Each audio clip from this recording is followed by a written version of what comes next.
Probably I'm a little bit different in some respects about war. I remember the first Gulf War. I was in high school and having a discussion with some of my friends about how I thought that war wasn't really ever justified. But as I've gotten older, I think that there are some times when intervention needs to take place. And I think a really good example of that is World War II.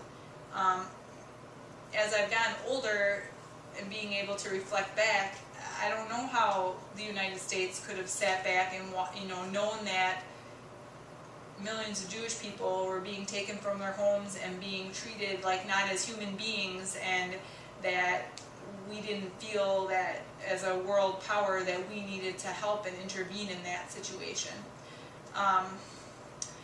The war on terror that we have right now is a completely different war than that, though. We don't have known enemies. It's not a country. It's not within certain borders. It's in a lot of places with a lot of different people that we don't even know, and like where they all are, who they all are.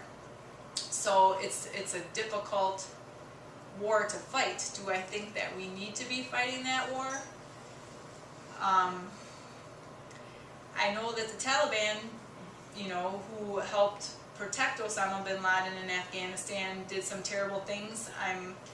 Have always been an advocate for women's rights, being a woman, and some of the things that the Taliban advocated for women not being able to go to school and get an education, I thought that was terrible. Having any part of a hand or an ankle show if they're out in public and getting beaten for that by the morality police, I don't think that's right either. And one of the outcomes of us going to Afghanistan was that the Taliban was thrown from power and a different government came in. I think that's a definite side effect benefit for the people of Afghanistan. Not without its problems, though. Like the poppy cultivation for opium was almost eradicated while the Taliban was in power because they didn't believe in drugs. And now that's one of the main forms of farmers to be able to get money in Afghanistan.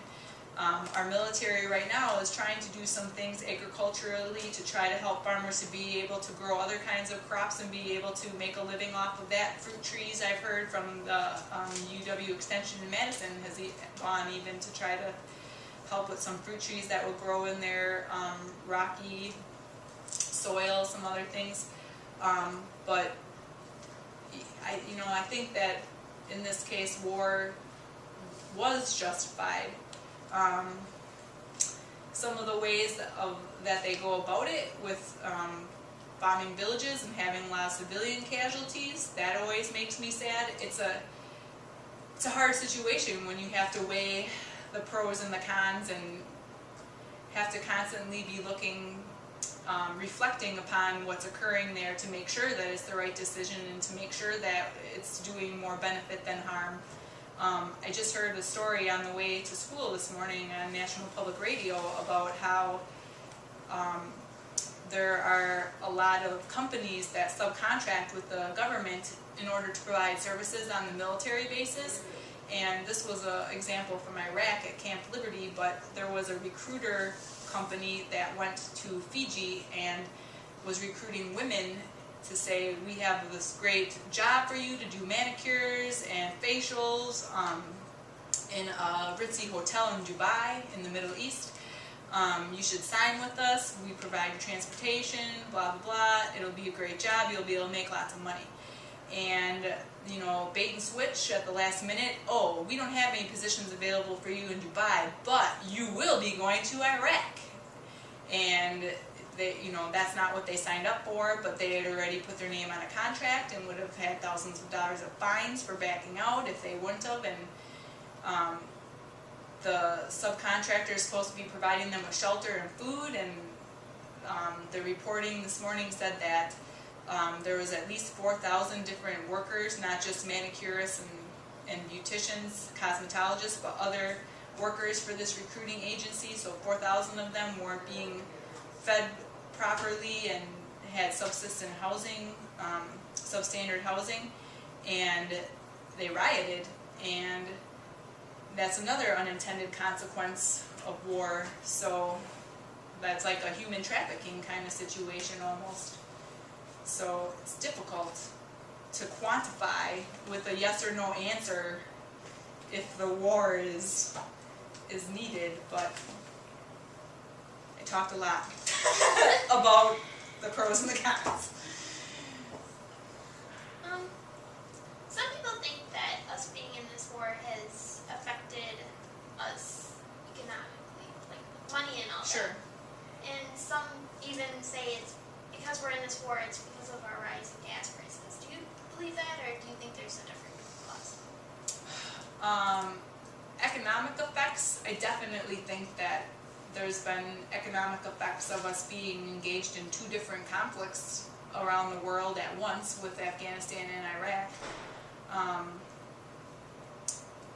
I know that there was a time when my husband was still in the military when people were being sent abroad and our soldiers didn't have body armor and they didn't have armor on the Humvees, and one of the ways that the terrorists were taking the lives of a lot of soldiers is through improvised explosive devices. And without proper body armor and without proper armor on Humvees, it was very easy for them to target convoys that were crossing throughout the desert to take supplies, you know, from one place to the next. And I felt terrible for our soldiers that they were being put in harm's way and our government wasn't giving them all the tools that they needed in order to be successful. And so in that way, I thought, there is no reason why we shouldn't be spending the money and sending that equipment over there. Now there's been a lot of waste with taxpayer money with these wars as well. One of the good examples is the subcontractors, like I mentioned before.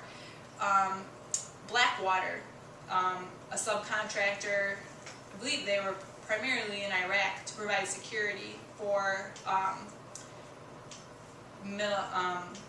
media people and some of the higher level dignitaries that went in to try to establish the government after we ousted Saddam Hussein. And their people made lots and lots of money, whereas a soldier who's doing the same kind of work gets paid a lot less and has to follow the military code of justice in order to fulfill a job, whereas Blackwater didn't have to be, those security forces didn't have to be following the same rules. And I thought that that was a big waste of taxpayer money.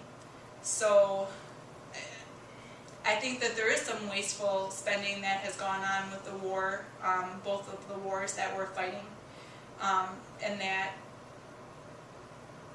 it's important to continuously look at where money is being spent to make sure that taxpayer funds are being spent in the most beneficial way.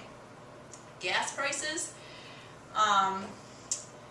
it has been very terrible the way that gas has been continuing to rise in price. It has crippled many parts of our economy. A lot of people have to make tough decisions about where their limited finances are going to go. I think that there's a lot of things that go into that. The war might be part of it. I think that part of the rise in gas prices lately has been all the unrest that's been happening in the Middle East with people that have been going against their government and trying to fight for more rights and have different forms of government than the dictatorships and monarchies that they currently are under. I think that there's probably speculators who try to control the demand of oil, have something to do with the rise in gas prices. So I think that the rise in gas prices could be partially due to some of the war that we have going on now, but I think that there's probably a lot of factors that are going into that. I have to say that economics is not one of my strongest areas of knowledge. Well, those are all my questions, and thank you for answering them. Sure. You were a big help.